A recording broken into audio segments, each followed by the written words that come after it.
শুভ দুপুরে শুভেচ্ছা জানিয়ে কিছু নতুন পুরনো রান্নার সম্ভার নিয়ে চলে এসেছি আমি আপনাদের কাছে অফিস বাবুর থালি সাজাতে। প্রথমেই দিয়ে দিলাম একেবারে ধোয়া ওঠা গরম গরম ভাত, বাটি মেপে এক বাটি। দিয়ে দিলাম এক টুকরো লেবু, আর তারপরেই দিয়ে দিয়েছি উচ্ছে সিদ্ধ মাখা।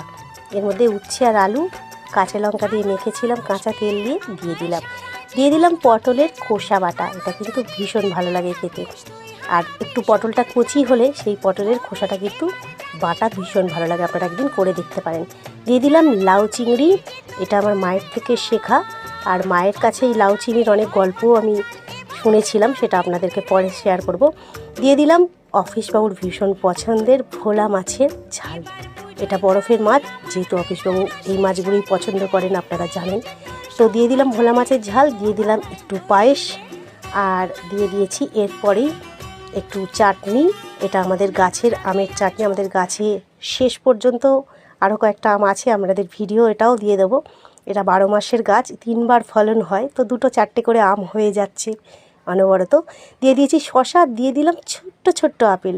কী আপেল এটা জানি না, অফিসবাবু নিয়ে এসেছেন। অফিসবাবু একটু এইসব জিনিস পছন্দ করেন, আর আমি এগুলো দেখতে ভালোবাসি বলে নিয়েও চলে আসেন। তো ছোটো ছোটো কী সুন্দর আপেল দিয়ে দিলাম অফিসবাবুর থালিতে, একদম ধুয়ে পরিষ্কার করে বাটি ভরে। দিয়ে দিলাম একটা মিষ্টি, একদম শেষ পাতে মিষ্টিটা দিয়ে কিন্তু কমপ্লিট করে দিয়েছি আজকের অফিসবাবুর থালি।